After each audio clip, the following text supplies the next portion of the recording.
allocation based. What it means is they invest under, they have a predetermined underlying matrix.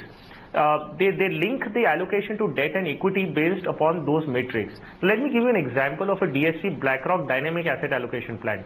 The model which they work upon, the allocation which decides how much goes into equity and debt, depends on the yield gap model.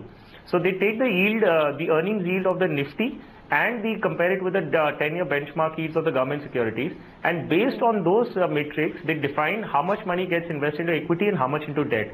So in the current scenario where markets look expensive, they would invest more into debt and less into equity, because from the valuation perspective. So a lump sum investor can definitely look at investing into a scheme like this and be comfortable with the thought that he's not investing completely into markets and he's actually moving in and out of equity in case of valuations differ. So I would suggest that he could look to invest into DSP BlackRock dynamic asset allocation plan.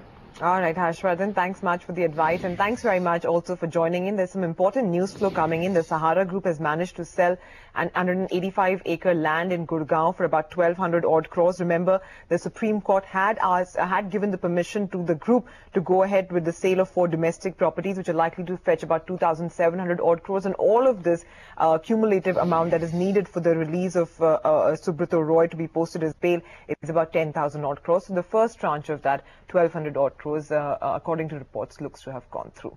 But we'll wrap up on Halftime Report on that note. Business Lunch will take the action forward.